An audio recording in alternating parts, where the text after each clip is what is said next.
कहानी द्वार द्वार सपने। लेखक डॉक्टर घनश्याम आसुदानी। वाचक स्वर रिंकी शर्मा। शंखनाद की उस वृहद ध्वनि से मोहल्ले के कई लोग अपनी ऊंची ऊंची अट्टलिकाओं से नीचे उतर आए। सुबह के कोई 10 बजे का समय होगा। अधिकतर घरों से कुकर की कर्कश सीटियों की आवाज के साथ साथ बन रहे नाश्तों की सौंधी सुगंध तथा पूजा के धूप की मधुर महक सारे वातावरण को सुरभिमय बना रही थी। उसने अपने सारे पार्सल इमारतों के बीचों बीच एक बड़े चबूतरे पर फैला दिए थे। एक एक पार्सल पर लिखा नाम पढ़ता जाता और उस नाम का व्यक्ति आकर अपना पार्सल लेता जाता। पार्सल ग्रहण करने वालों में अधिकांश महिलाएं ही थीं। अपना पार्सल लेकर हर महिला उसे झुककर प्रणाम भी कर रही थी। अपनी व्हीलचेयर पर रीढ़ सीधी किए एक 20-22 साल का लड़का सभी को पूजा की थालियों के ये पार्सल बांट रहा था। उसके चेहरे पर उमड़ते घुमड़ते सपनों की आभा नजर आ रही थी। कदकाठी बहुत साधारण मगर प्रभावशाली। दोनों पैर घुटनों से नीचे बहुत पतले और कमजोर। सोमवार को भगवान शिव की पूजा की संपूर्ण थाली, मंगलवार को हनुमान जी की आराधना के लिए सुसज्जित पूजा की सामग्री। मोहल्ले के सभी लोग 10 बजे के इस शंखनाद के आदी हो चुके हैं। इसी शंखनाद से उनकी पूजा जुड़ गई है। ये शंखनाद ना हो तो उनकी पूजा प्रारंभ ही नहीं होती। करीब 1 साल से यह मुखर स्वर यूं ही गूंजता आ रहा है, न कभी 1 मिनट आगे न ही 1 मिनट पीछे। पूजा की थालियों के साथ वह और भी एक चीज लाता है, हाथ की घड़ियां। उन्हीं घड़ियों के कांटों की गति से बंधा हुआ वो आता है और समय की उसी गति से हाथ मिलाता हुआ लौट भी जाता है। हर मोहल्ले में उसके जाने का समय बंधा हुआ है। सुबह 8 बजे से लेकर दोपहर 12 बजे तक वो 8-10 इलाकों में पार्सल पहुंचा देता है। सुबह 6 बजे ही वो माँ के दिए खाने के साथ अपने सपनों को भी गठरी में बांध निकल पड़ता है। बड़ी फुर्ती से अपने दोनों हाथों से व्हीलचेयर का पहिया घुमाता हुआ 7 बजे तक वो अनुज के छोटे से दफ्तर में पहुंच जाता है।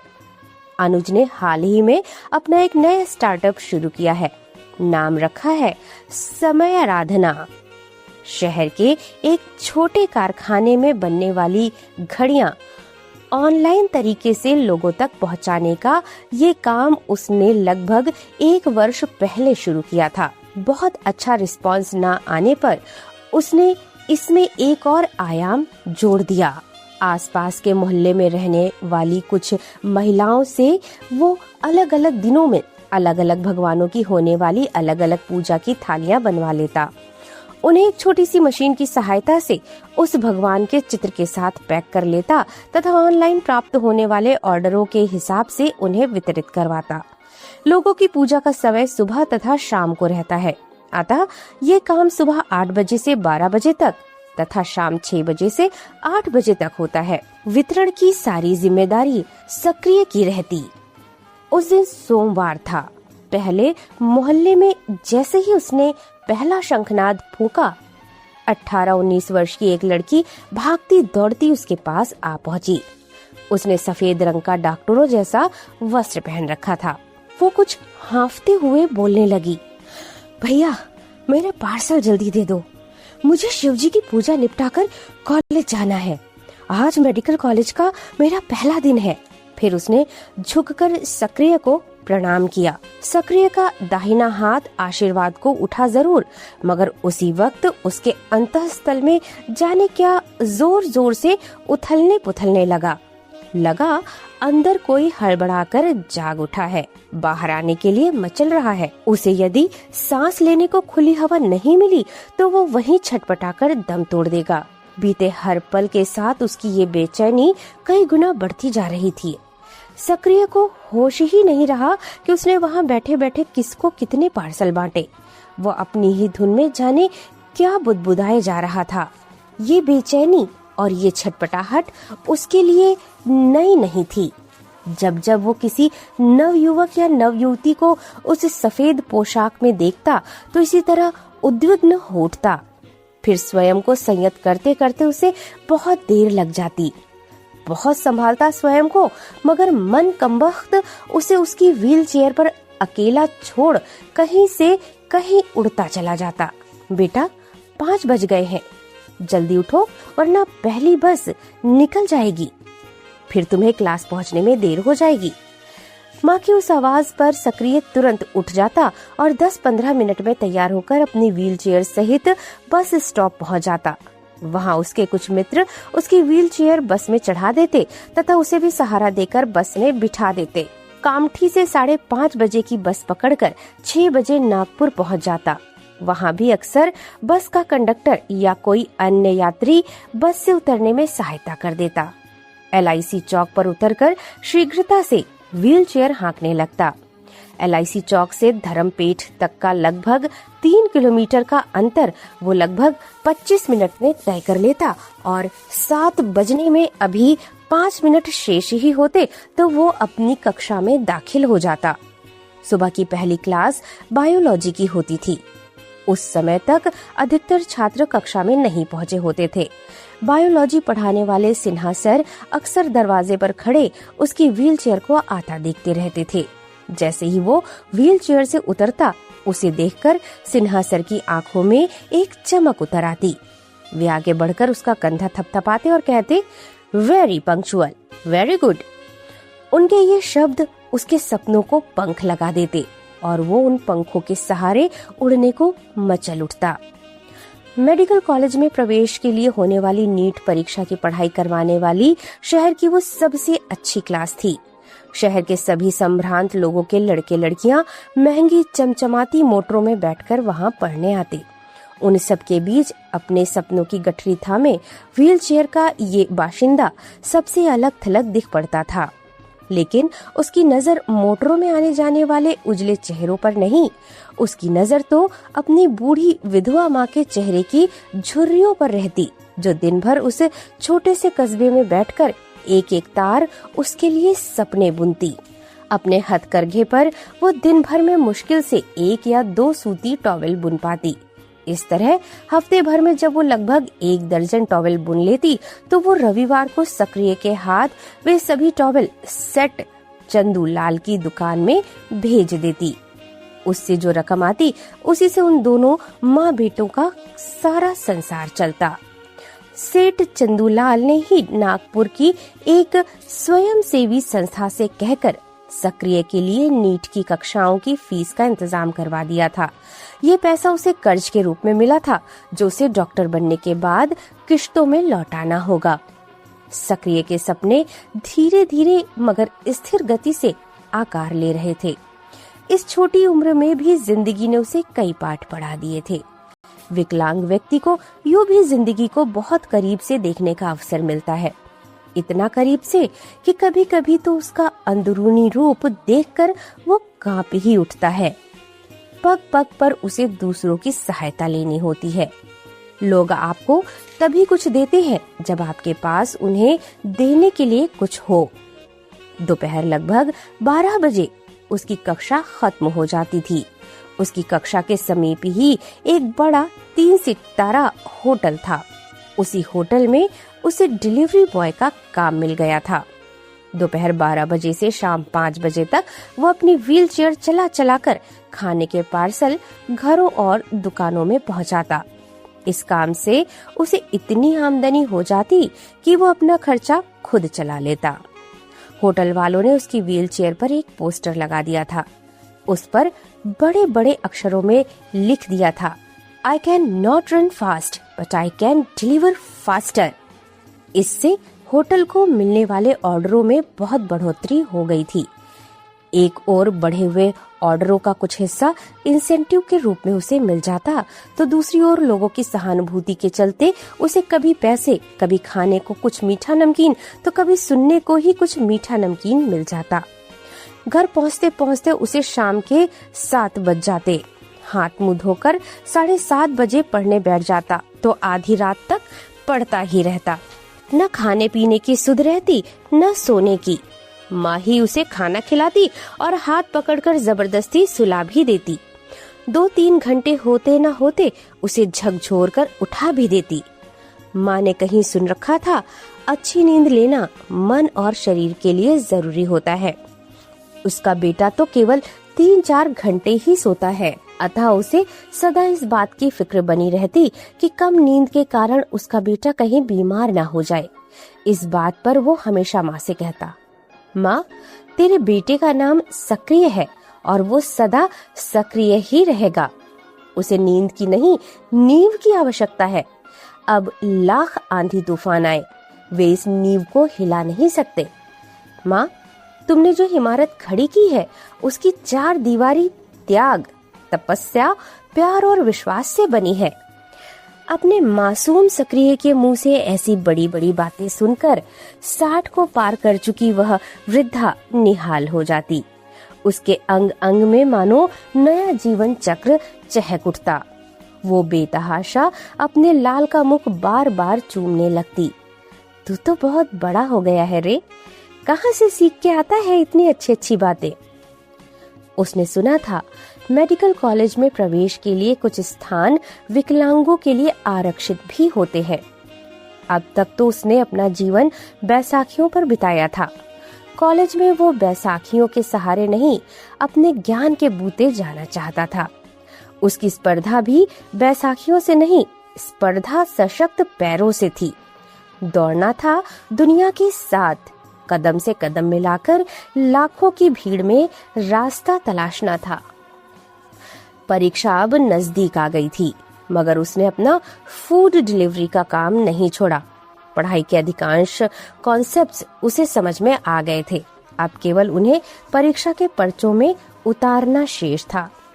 सक्रिय परीक्षा देकर लौटा तो माँ ने देखा उसके अंदर के सपने उसके चेहरे पर आकर खेलने लगे थे। जैसे कई दिन कैद में बिताने के बाद कोई कैदी आजाद होकर खुली हवा में सांस ले रहा हो। परीक्षा का परिणाम आने में अभी 1-1.5 महीना शेष था। इस दौरान उसने दिन भर फूड डिलीवरी का काम प्रारंभ कर दिया। मेडिकल कॉलेज में प्रवेश मिलेगा तो फीस भी तो भरनी होगी। कक्षाओं की फीस से तो मेडिकल कॉलेज की फीस कई गुना अधिक होती है। एक एक पैसा करके जुटानी होगी उसे सारी फीस। वैसे उसने अपनी विकलांगता का प्रमाण पत्र भी बनवा रखा था। उसमें उसकी विकलांगता का प्रतिशत 40 बताया गया था।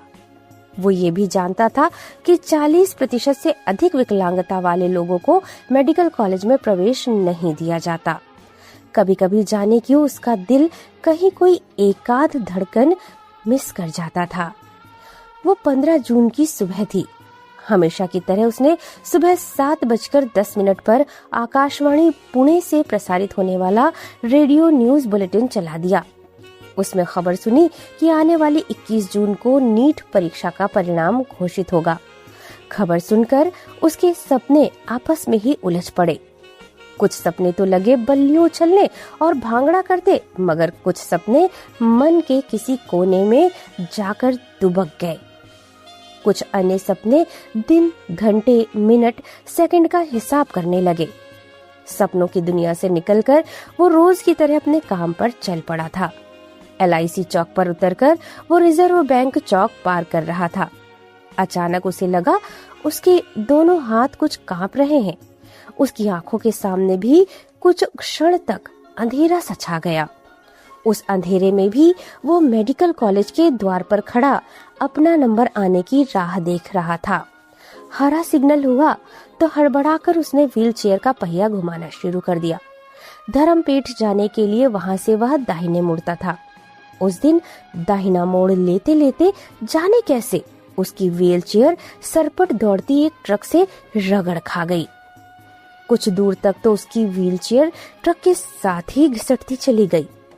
ट्रक तो आगे निकल गया, मगर इस दुर्घटना में व्हील चेयर के पहिए पर रखा सक्रिय का दाहिना हाथ पूरी तरह जख्मी हो गया। उस दिन होटल न जाकर उसे अस्पताल जाना पड़ा। डॉक्टरों ने एक्सरे किया तो पाया कि उसके दाहिने हाथ की हड्डी बुरी तरह टूट गई थी। उसे 3 महीने का प्लास्टर चढ़ा दिया गया। ये घटना सक्रिय के लिए किसी आघात से कम नहीं थी। उसे इस बात का मलाल नहीं था कि वो 3 महीने तक काम नहीं कर पाएगा।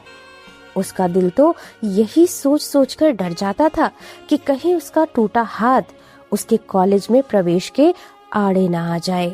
पूरा सप्ताह सक्रिय घर में ही रहा। घर में रहकर उसने पहली बार जाना कि माँ दिन भर एक ही स्थान पर बैठे बैठे किस तरह करघा चलाती होगी, किस तरह एक एक क्षण आशा के आधार पर बिताती होगी। उसके तो पल छिन बिताए नहीं बीत रहे थे। रेडियो सुने या किताबें पढ़े, फोन पर मित्रों से बतियाए या कोई मूवी देखे, पड़ोसियों के घर चक्कर लगाए या बाजार जाकर सब्जी तरकारी खरीद लाए, कुछ भी करे, फिर भी दिन का एक बड़ा हिस्सा मुंह बाए उसे निगलने को खड़ा रहता था। फिर हाथ का प्लस्तर तो था ही, किसी नंगी तलवार सा लटकता हुआ, उसे पल पल डराता हुआ। दूसरे दिन 21 जून था। 20 जून की वो रात सदियों जितनी लंबी हो गई थी। नींद उसे कभी आई ही नहीं थी। ऐसा लगता था आँख कभी कहीं कुछ झपकती तो दुनिया भर की बातें मिलने चली आती। सारे सपने जागी रात को तकते रहे। क्या हुआ है मुझे?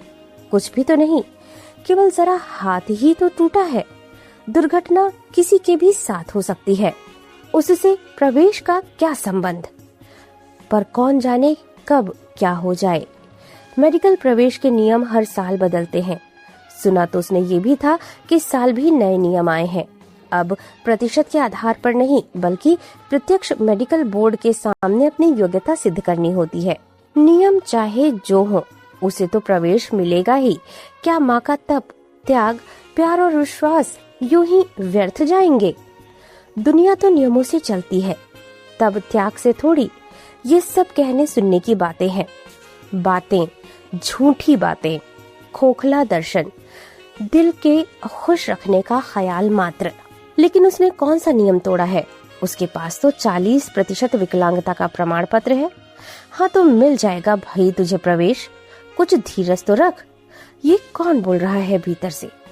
सपने होंगे कमबख्त, एक पल भी चैन से नहीं बैठते। अरे भाई, नहीं मिला प्रवेश तो क्या धरती फट जाएगी, प्रलय आ जाएगी, जिंदगी खत्म हो जाएगी? क्या दुनिया में केवल डॉक्टर ही होते हैं और लोग क्या कमाते खाते नहीं हैं? लेकिन तुम तो केवल डिलीवरी बॉय हो ना। दिन भर लोगों को खाना पहुंचाकर कौन से महल खड़े कर लोगे? जो 2 पैसे मिलते हैं उनमें क्या ओढ़ोगे और क्या बिछाओगे? तिस पर विकलांग हो तुम। लोगों के पास कुछ नहीं है तुम्हें देने को सिवा दया के। बेटा, सुबह के 5 बज गए हैं, जल्दी उठो वरना कॉलेज में देर हो जाएगी। माँ का चिर परिचित स्वर उसे तंद्रा से बाहर ले आया।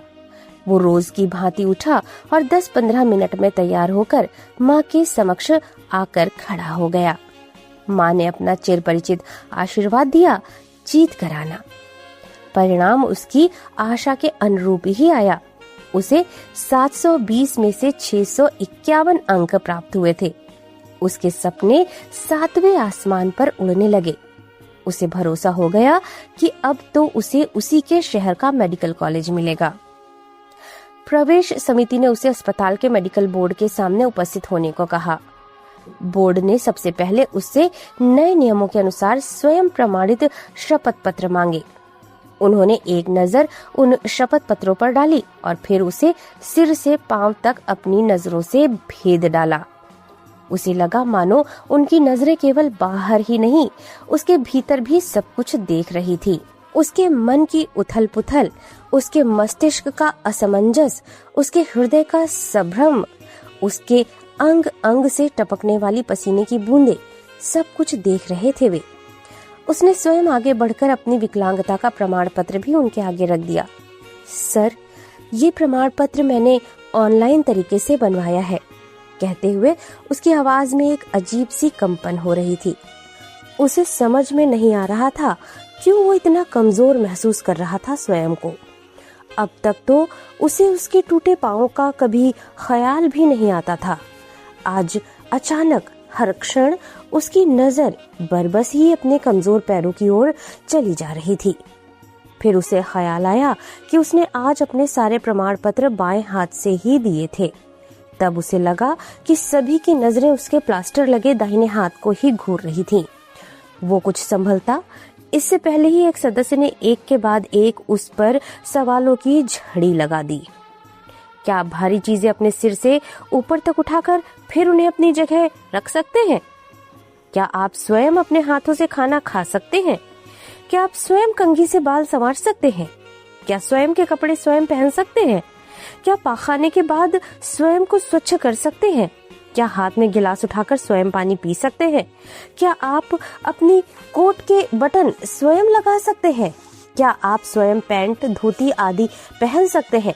क्या आप स्वयं उनकी चेन खोल या लगा सकते हैं? क्या आप स्वयं पेन या पेंसिल पकड़कर लिख सकते हैं? सक्रिय को समझ में नहीं आ रहा था कि वो इन सब सवालों का क्या जवाब दे। उसे यूं टुकुर टुकुर ताकता देख वो सदस्य कुछ अधीर होकर बोला, अरे भाई, या तो आप हाँ कहिए या ना। शपथ पत्र में तो आपने सभी जगह हाँ पर निशान लगाया है, अब क्यों आपकी बोलती बंद हो गई है? उसके चेहरे पर झलक रहे भावों को देखकर वो कुछ और सहम गया। तभी एक और सदस्य ने अपने प्रश्नों का पिटारा खोल दिया। क्या आप वजन उठाकर अपने दोनों पैरों पर स्थिर खड़े हो सकते हैं? क्या आप समतल जमीन पर स्वयं चल सकते हैं? क्या आप स्वयं कुर्सी पर बैठ सकते हैं? क्या आप स्वयं सीढ़ियां चढ़कर ऊपर जा सकते हैं? सीढ़ियां उतरकर नीचे भी आ जाएंगे? क्या दाएं बाएं मुड़ सकते हैं? उसने तो इन सब प्रश्नों का उत्तर भी कागज पर हाँ में ही लिखा था। अब तक उसने ऐसे सवालों पर कभी सोचा ही नहीं था। अपने अधिकांश दैनिक काम तो वो स्वयं ही कर लेता था। कभी कभी माँ बड़े दुलार से बाल संवार देती या हाथ थामकर व्हीलचेयर पर बिठा देती थी। उसका जीवन कभी कहीं रुका तो नहीं था। फिर इन सब बातों का मेडिकल कॉलेज में प्रवेश से क्या संबंध है? आप कुछ बोलेंगे नहीं तो हमें पता कैसे चलेगा आप क्या कर सकते हैं और क्या नहीं? ये सवाल कुछ इस तरह दागा गया था कि वो उसकी तंद्रा को चीरता हुआ भीतर तक पहुंच गया। उसने टुकड़ों टुकड़ों में बिखरी अपनी हिम्मत बटोरी और कुछ हिचकिचाते हुए बोला, ये सब काम तो मैं स्वयं या मित्रों की सहायता से कर लेता हूँ। चलने फिरने में व्हीलचेयर मेरा साथ देती है। मैं अब तक इसी व्हीलचेयर पर सारा शहर घूमकर फूड डिलीवरी करता था। उसकी बातें सुनकर एक सदस्य अपनी हंसी नहीं रोक पाए। बेटा, तुम्हें यहाँ फूड डिलीवरी नहीं करनी होगी, लोगों का इलाज करना है। तुम्हारे दोनों पैर कमजोर हैं और एक हाथ भी टूटा है। सर, मेरा हाथ टूटा नहीं है, ये तो अभी पिछले सप्ताह छोटा सा एक्सीडेंट हो गया था, उसी में हड्डी कुछ क्रैक हो गई है। डॉक्टरों ने कहा है 3 महीने में मेरा हाथ भला चंगा हो जाएगा।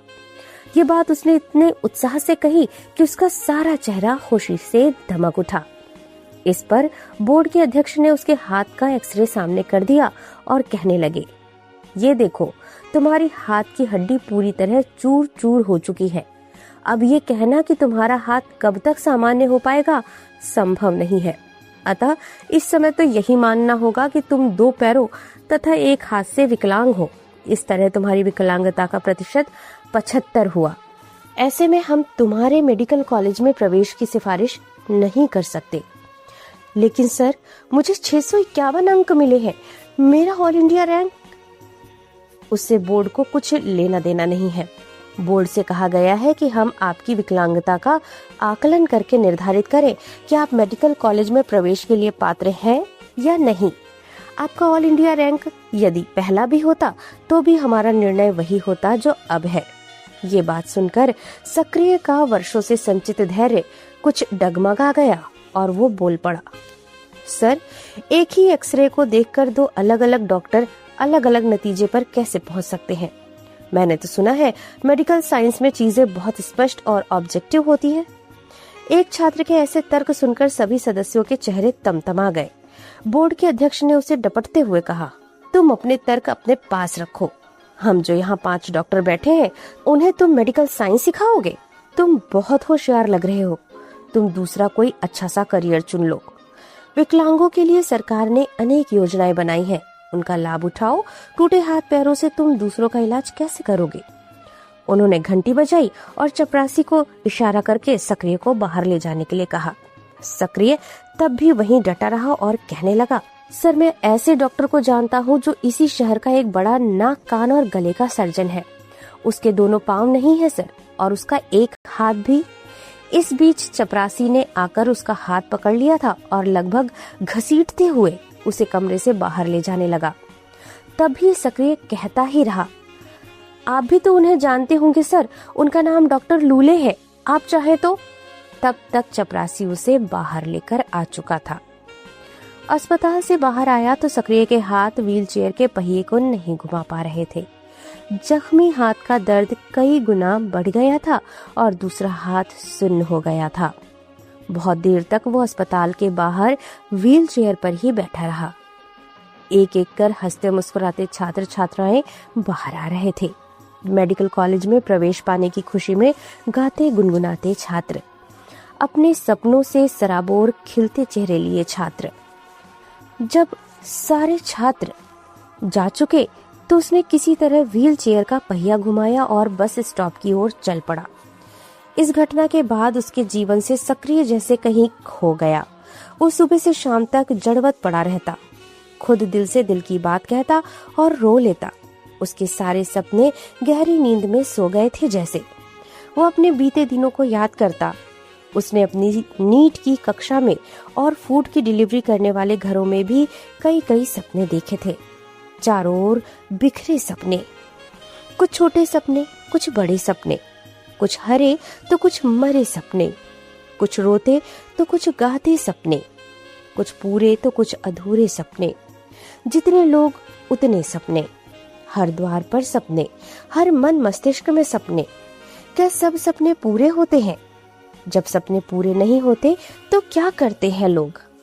क्या सपनों के टूटने का दर्द सबसे भयावह होता है? ऐसे ही हजार हजार सवाल, टूटे सपनों की भीड़ में उमड़ते घुमड़ते सवाल। ऐसे में ही एक दिन उसे अपने स्कूल के दिनों के मित्र अनूप का फोन आया था। उसने घड़ियां और पूजा की थालियां सप्लाई करने का एक छोटा सा स्टार्टअप उद्योग शुरू किया था। उसे एक डिलीवरी बॉय की आवश्यकता थी। वो चाहता था कि ये काम सक्रिय ही करे। शुरू में वे दोनों इस उद्योग में रहेंगे। अनूप ऑर्डर लेगा और सक्रिय डिलीवरी करेगा। जैसे जैसे उद्योग प्रगति करेगा वैसे वैसे दोनों इसे पार्टनरशिप में चलाएंगे। सक्रिय ने कुछ दिन तक अनूप को कोई उत्तर नहीं दिया। उसका जीवन चक्र एक पूरा राउंड कंप्लीट करके फिर वहीं आकर खड़ा हो गया था। फिर वही डिलीवरी बॉय। उसकी माँ, जिसे सदा उसने अपना फ्रेंड, फिलोसोफर और गाइड समझा था, फिर आकर उसके सिरहाने खड़ी हो गई। बेटा, कोई काम छोटा या बड़ा नहीं होता। काम से ही मनुष्य को प्रतिष्ठा प्राप्त होती है। ये केवल कहने सुनने की बातें नहीं है, यही जीवन का वास्तविक सत्य है। तुम तो कहते थे तुम्हारा नाम ही सक्रिय है। मेरा सक्रिय कभी निष्क्रिय कैसे हो सकता है? बेटा, सपनों का एक पूरा संसार द्वार पर खड़ा तुम्हारी राह देख रहा है। तुम केवल एक आवाज दोगे तो दुनिया उसे सुनने को बेताब हो जाएगी। जो भी तुम करोगे अपने बलबूते करोगे। बेटा, स्वावलंब की एक झलक पर न्यौछावर कुबेर का कोश। तभी दरवाजे की घंटी बजी। सक्रिय ने उठकर दरवाजा खोला तो वहां अनूप खड़ा था। सक्रिय ने बड़े उत्साह से उसे गले लगा लिया। ये देखो सक्रिय, मैं ये पार्टनरशिप के पेपर लेकर आया हूँ, तुम इन पर दस्तखत कर दो। कागज पर दस्तखत करते करते सक्रिय की आंखों से एक एक कर सपनों के फूल झरने लगे।